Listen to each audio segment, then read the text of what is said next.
Today, we're digging into how the British East India Company, in its single-minded quest for profit, basically turned rural India into a giant laboratory. And these weren't just small policy tweaks. These were massive experiments that completely upended life for millions of people and pushed them right to the edge. Our story kicks off with something pretty dramatic. Picture this. It's May 12, 1875, in the Deccan region of western India. Riots are breaking out everywhere. But the farmers aren't attacking the government. No, their target is the local moneylenders. And they're not just after grain. They are systematically hunting down and burning the one thing that held all the power over them, their account books and debt bonds. This was a calculated move, an act of rebellion. So the question is, why? What drove them to this? Well, to solve that mystery, we have to rewind the clock a bit. You see, the Deccan riots of 1875 didn't just happen out of nowhere. They were the explosive result of nearly 100 years of British policies, all designed to do one thing: squeeze as much money out of the land as possible. We're going to look at three of their biggest experiments, starting way back in Bengal in the late 1700s. Okay, so our first stop is Bengal.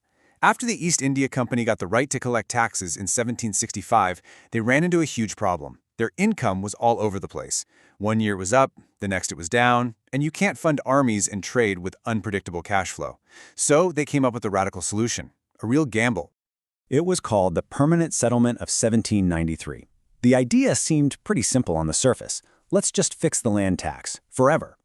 They figured this would give them a steady, guaranteed income.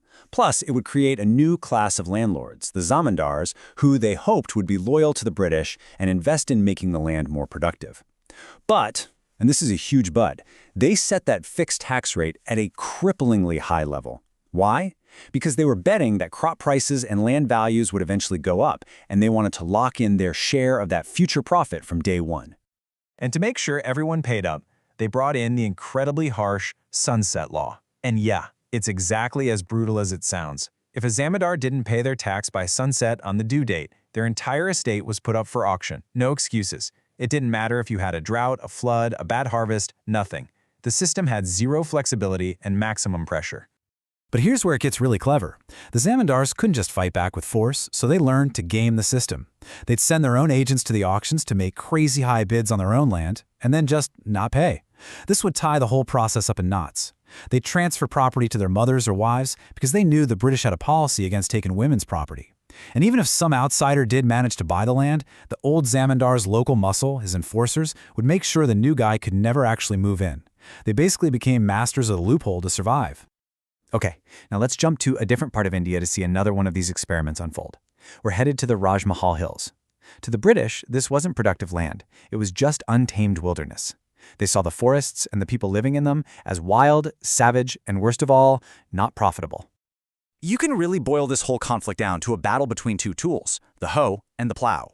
The local Paharia people used the hoe for what's called shifting cultivation, moving around the forest, living with it. But the British saw that as primitive and inefficient. They wanted settled agriculture, symbolized by the plow, because a settled farm is easy to measure, easy to assess, and, most importantly, easy to tax. So, they found a different group, the Santals, and basically encouraged them to move in and start clearing the forest to create taxable farmland. The British even made this official. They carved out this huge territory and called it the Damani Ko, which means skirt of the hills. This land was officially handed over to the Santals, but with one condition. They had to clear at least 1/10 of it for farming within 10 years. This was a deliberate plan to push the Paharias out, forcing them deeper into the hills as their entire world was chopped down around them. But guess what? This experiment blew up in their faces. Big time. The Santals quickly figured out that they'd just traded one kind of hardship for another. Once they cleared the land and started farming, in came the company's tax collectors, the zamindars, and, of course, the moneylenders. They were trapped. By 1855, feeling completely betrayed, they rose up in a massive, violent rebellion against the whole colonial setup, the moneylenders, the landlords, and the British themselves. And that brings us to our third story, right back where we started, in the Deccan. Here, the British tried another system, the Ryotwari system. This time, they decided to cut out the middlemen and tax the farmers, or ryots, directly. For a while, it was just business as usual, another high-tax system. But then, an event on the other side of the planet changed everything. Just look at this. In 1861, the American Civil War kicks off. All of a sudden, Britain's main supply of cotton from the American South is gone. The textile mills in Britain are panicking, so where do they turn? India. This set off a massive, unprecedented cotton boom in the Deccan. Demand went through the roof, prices skyrocketed, and Indian cotton exports just exploded. For a few years, it was a party. Credit was flowing like water. Moneylenders were handing out loans left and right to get farmers to grow more and more cotton. But then, in 1865, the war in America ended. The American cotton supply came back online, and the Deccan cotton boom didn't just end, it crashed. Overnight, the credit completely dried up. But the farmers' debts and the government's high tax demands, oh, those are still there. And this is where things got really ugly. The moneylenders, who had been so happy to give out loans, now wanted their money back, and they got ruthless. Any old customs about fair interest rates? Gone. Thrown out the window. I mean, check this out. This quote comes from an official British report. For a loan of 100 rupees, one guy was charged 2,000 in interest. That is just pure exploitation. The moneylenders even found a sneaky way to get around a new British law that said loan bonds could only be valid for 3 years. So what did they do? Every 3 years, they'd make the farmer sign a new bond. But here's the trap. In the new bond, the entire unpaid amount, the original loan plus all the interest, was now listed as the new loan amount.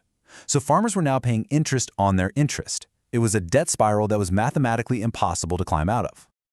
And that, right there, brings us full circle. That is why the farmers in the Deccan were burning those account books in 1875. It wasn't just random anger. Those pieces of paper, those deeds and bonds, were the physical proof of their trap. By burning the records, they were trying to destroy the entire crooked system that had been built to enslave them.